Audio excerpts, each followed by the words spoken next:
Всем доброго дня! И сегодня мы с вами разберем 3 причины храпа. Я Ольга Положук, врач-лор и кандидат медицинских наук. В 2021 и 2022 годах я получила премию про докторов как лучший лор города Москвы. Итак, что такое храп? Это звук, который возникает при флотации мягкого неба.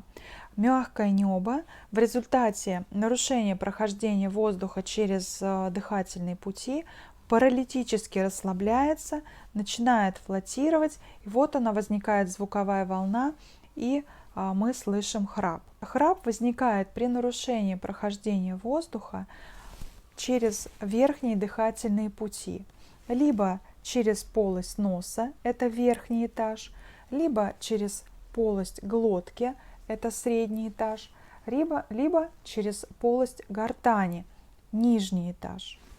Как вы видите, проблема, она очень комплексная, и это приводит к тому, что с храпом бывает трудно справиться.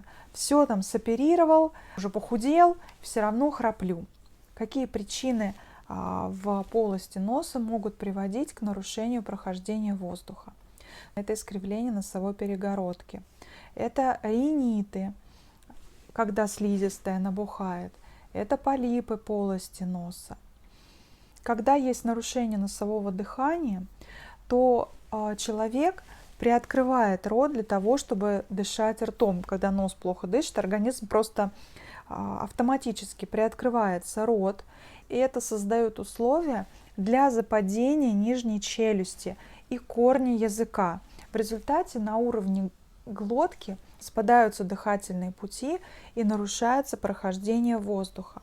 Бывает, нос дышит, а все равно возникает храп и у худенького человека. Чаще всего это причина нарушений прикуса.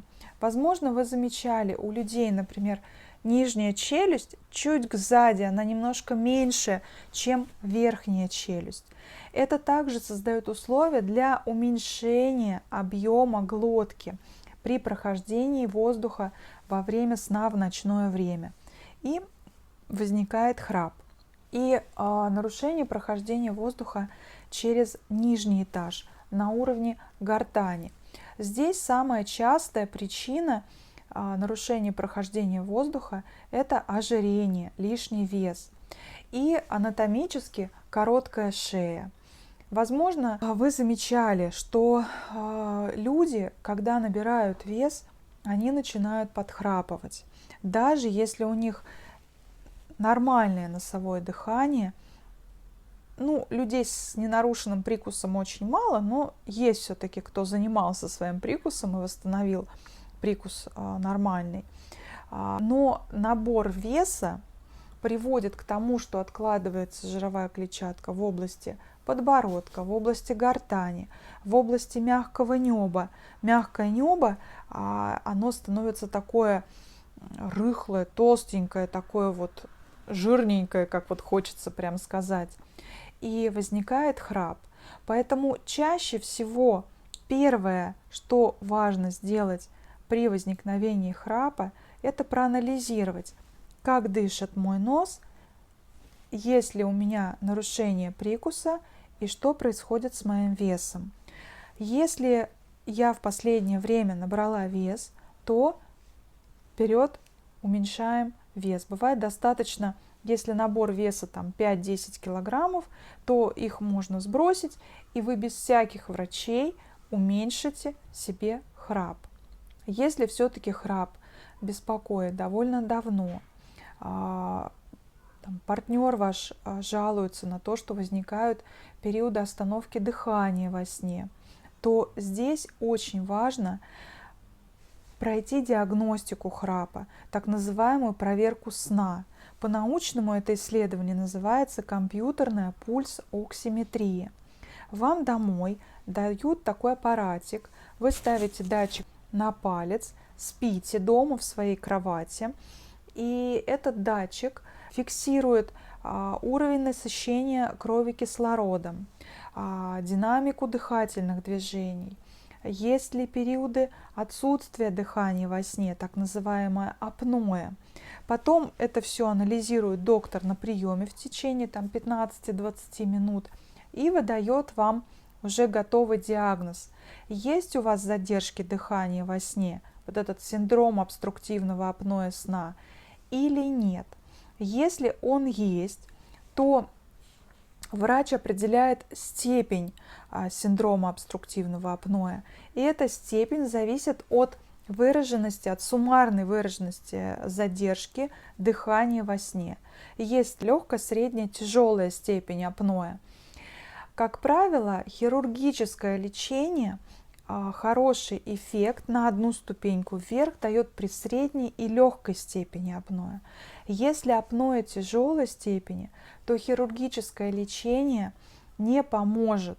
То здесь уже со специалистом, сомнологом надо решать вопрос о так называемой СИПАП-терапии, когда человек спит в специальной маске, и рядом такой небольшой портативный аппаратик стоит, который нагнетает кислород через дыхательные пути, чтобы, если они даже спались, чтобы расширялись и воздух проходил.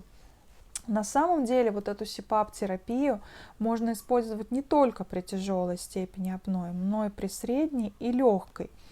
Некоторые пациенты именно так и делают. Например, они не хотят никаких хирургических вмешательств, но готовы попробовать взять в прокат, в аренду вот эти аппараты, чтобы с ними спать и нормализовать свой сон. Почему важно нормализовывать сон? Почему важно коррегировать синдром обструктивного апноэ сна? Потому что когда человек мало спит или сон недостаточно глубокий, организм не восстанавливается. В итоге возникает сонливость, головная боль, плохое самочувствие. Могу спать днем, еще могу заснуть за рулем. Недостаточное восстановление организма из-за синдрома обструктивного апноэ сна приводит к повышенной сонливости, приводит к спазму сосудов. Как следствие возникает артериальная гипертония, повышается давление, повышается риск сердечно-сосудистых заболеваний, такие как инфаркт, инсульт, преждевременная смерть. Поэтому, ребята, корректируем, исследуем свой храп и смотрим, требует это лечение или не требует.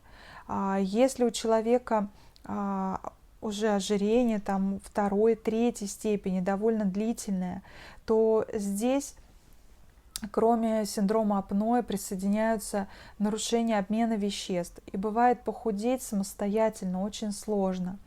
Поэтому худеть здесь важно с эндокринологом, потому что когда много жировой ткани, нарушается гормональный баланс, уровень женских половых гормонов повышается, уровень мужских половых гормонов понижается, и это приводит к тому, что похудеть очень сложно. Поэтому худеем с эндокринологом, с диетологом, чтобы нагрузки физические были адекватные. А то, знаете, когда я вижу людей, бегущих с лишний вес, и он пыхтит, бежит, но мне, честно говоря, жалко его коленные суставы, потому что он бежит к операции по замене коленных или тазобедренных суставов. Здесь, конечно, бег – дело хорошее, это однозначно, но не для людей с лишним весом. Здесь нужно выбирать другие физические нагрузки, которые могут вам помочь даже лучше, чем бег, и быстрее вы снизите вес и не навредите своему здоровью, потому что все-таки самое главное помнить принцип «не навреди». И этот принцип не только касается врача и пациента, когда врач рекомендует какое-то лечение пациенту, но и каждый человек к себе это может отнести. Не навреди. Не нужно разрешать ничему делать с собой что-то, что может вам навредить. Благодарю за просмотр. Пишите в комментариях, что нового и полезного вы узнали из этого ролика для себя.